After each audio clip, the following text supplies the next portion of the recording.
বুনিত সাহস করে উপরে তাকালো, তো সেখানে একটা লোক ছিল। তিনি তার স্কুলের পিয়নের ড্রেস পরেছিল। ওর মুখ এত সাদা ছিল যেন তার সারা শরীরে কোনো রক্তই ছিল না। ওই লোকটির চোখ দুটো অস্বাভাবিকভাবে বিকৃত ছিল, আর ও একদম বাকরুদ্ধ হয়ে সেখানে দাঁড়িয়েছিল। বুনিত কিছু করার আগেই ওই ভয়ানক লোকটা তার হাতে থাকা ওয়াইপার সোজা বুনিতের মাথায় মারল, আর বুনিত সেখানেই বেহুশ হয়ে পড়ে রইল। আর ওই ভয়ানক লোকটি কোথাও গায়েব হয়ে যায়। বুনিত আর কারান ছোটবেলা থেকেই খুব ভালো বন্ধু। তারা নার্সারি থেকে 11th ক্লাস পর্যন্ত একই ক্লাসে পড়ে আসছিল, আর তারা ছোটবেলা থেকেই পড়াশোনায় খুব দুর্বল ছিল, কিন্তু দুজনই স্পোর্টসে খুব ভালো ছিল। বুনিত স্কুলের ফুটবল টিমের ক্যাপ্টেন ছিল, আর কারান ডিস্ট্রিক্ট ব্যাডমিন্টন চ্যাম্পিয়ন ছিল। টুর্নামেন্টসে বিজি থাকার কারণে দুজনই পড়াশোনার জন্য খুব কম সময় পেত। সারা বছর কিভাবে কেটে গেল তারা টেরই পায়নি। আর এখন তাদের ফাইনাল এক্সামস শুরু হতে মাত্র 10 দিন বাকি ছিল। ওই দুজনেরই এক্সামসে পাশ করা খুব জরুরি ছিল, কারণ যদি তারা ফেল হতো তাদের প্যারেন্টস তাদের সব স্পোর্টস ছাড়িয়ে দিত। আর বুনিত আর কারান পড়ার চেষ্টাও করছিল, কিন্তু পড়াশোনায় তাদের মনই বসছিল না। এক্সামে ফেল হওয়ার ভয় তাদের শাসিয়েই যাচ্ছিল। এমনই করতে করতে আরও 9 দিন কেটে যায়, কিন্তু এখনও দুজনের অবস্থা খুবই খারাপ ছিল। পরদিন সকালে এক্সাম ছিল, আর না কারান আর না তো বুনিত কিছু পারত। তখন বুনিতের মাথায় একটা আইডিয়া এলো।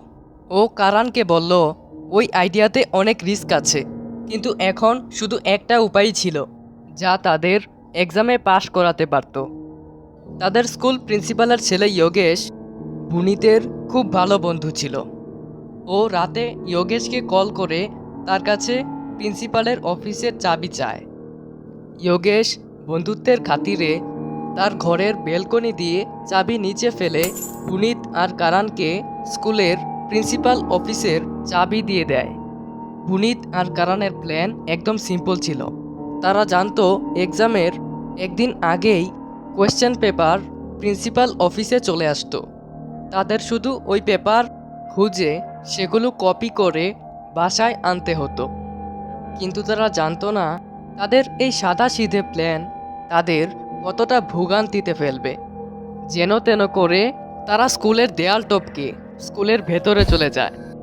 রাতের আধারে স্কুল আপনা আপনিই অনেক ভয়ানক লাগছিল। সেখানে স্কুল গার্ড ছাড়া আর কেউ ছিল না।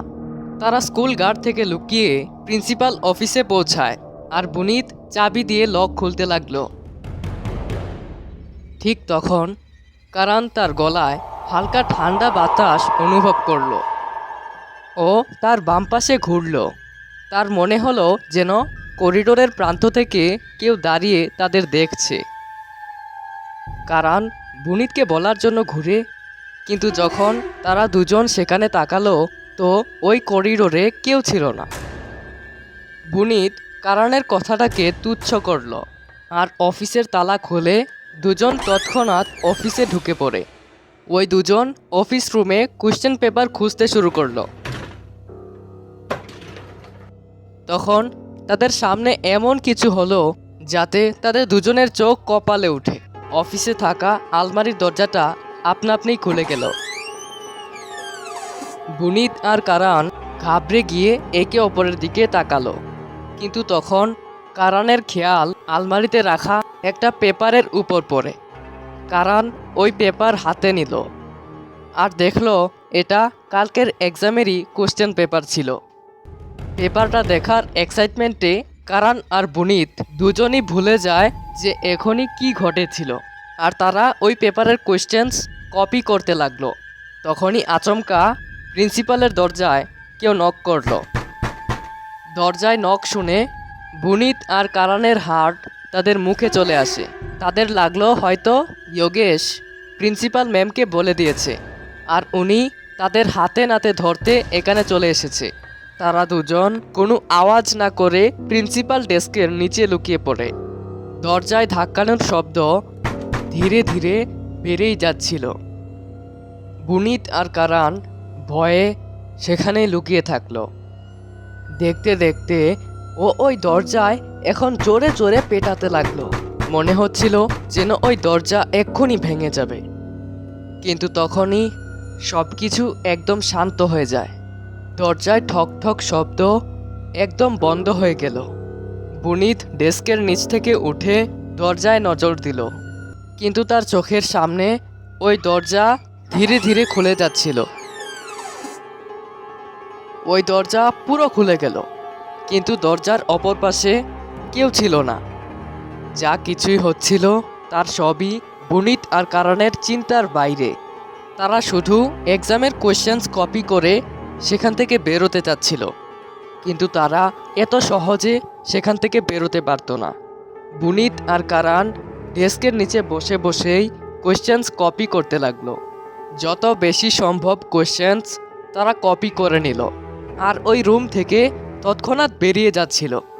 কিন্তু যখনই তারা রুম থেকে বেরোলো, তাদের পা কোথাও আটকে যায় আর দুজনই মুখ থুবড়ে নিচে পড়ে গেল। মেঝেতে পড়ে গিয়ে কারানের নাকে খুব জোর লাগলো আর তার নাক থেকে রক্ত বেরোতে লাগলো। ওই আঘাত তার এত জোরে লাগলো যে কারান দেখতে দেখতেই অজ্ঞান হয়ে গেল। বুনিত কারানকে দেখছিল। তখনই ও তার পেছনে কারোর অস্তিত্ব অনুভব করলো। ও মাটিতে শুয়ে শুয়েই তার ঘাড় ঘোরালো, তো ও তার কাছেই নীল ক্ষতবিক্ষত পা দেখল। ওই পা দুটো একদম পচে গিয়েছিল আর তা দেখতে অনেক বেশি ভয়ানক লাগছিল। বুনিত সাহস করে উপরে তাকালো, তো সেখানে একটা লোক ছিল। তিনি তার স্কুলের পিয়নের ড্রেস পরেছিল। ওর মুখ এত সাদা ছিল যেন তার সারা শরীরে কোনো রক্তই ছিল না। ওকে দেখেই বুনিত প্রাণপণ চিৎকার করলো। ওই লোকটির চোখ দুটো অস্বাভাবিকভাবে বিকৃত ছিল আর ও একদম বাকরুদ্ধ হয়ে সেখানে দাঁড়িয়েছিল। বুনিত কিছু করার আগেই ওই ভয়ানক লোকটা তার হাতে থাকা ওয়াইপার সোজা বুনিতের মাথায় মারল আর বুনিত সেখানেই বেহুশ হয়ে পড়ে রইল আর ওই ভয়ানক লোকটি কোথাও গায়েব হয়ে যায়। পরদিন সকালে যখন স্কুল গার্ড করিডোরে দুটো বাচ্চাকে বেহুশ দেখলো, তো ওই দিনের এক্সাম ক্যান্সেল করে দেওয়া হয় আর প্রিন্সিপাল বুনিত আর কারানের চুরির ব্যাপারেও জেনে গেল। বুনিত আর কারানের ওই দিন সকালে জ্ঞান ফিরেছিল। তারা খুবই ঘাবড়ে গিয়ে তাদের সাথে ঘটা সম্পূর্ণ ঘটনা বলতে লাগলো। তখন প্রিন্সিপাল তাদের মাঝেই থামিয়ে দিলেন। তিনি বললেন, স্কুলে ভূত প্রেত বলতে কিছু নেই। তাদের কথা কেটে প্রিন্সিপাল তাদের বলল, তারা যা কিছুই করেছে তার জন্য তাদের শাস্তি পেতে হবে। বুনিত আর কারানকে 11th ক্লাস রিপিট করার আদেশ দেওয়া হলো, কিন্তু বুনিত আর কারান ওই রাতকে ভুলতেই পারছিল না। তারা অনেকবার তাদের সাথে ঘটে যাওয়া ঘটনা সবাইকে বলেছিল, কিন্তু সবাই শুধু তাদের নিয়ে মজা করে। এরপর একদিন এক পুরনো স্কুল গার্ড তাদের বলে, প্রায় 20 বছর আগে এক স্কুল পিয়নের ক্লাসরুম পরিষ্কার করার সময় মৃত্যু হয়ে যায়। ওই গার্ড আরও বলল যে এখন ওই ক্লাসরুমের জায়গায় প্রিন্সিপালের অফিস হয়ে গেছে, কিন্তু ওই পিয়নের মৃত্যুর পর তাকে আর কোনোদিন দেখা যায়নি আর না কোনো ভুতুরে ঘটনা এর আগে ঘটেছিল। কিন্তু ওই গার্ডের কথা শুনে বুনিত আর কারানের অবস্থা খারাপ হয়ে গেল। তারা এত ভয় পেল যে তারা তাদের পেরেন্টসকে অনেক রিকোয়েস্ট করে ওই স্কুলই ছেড়ে দেয়।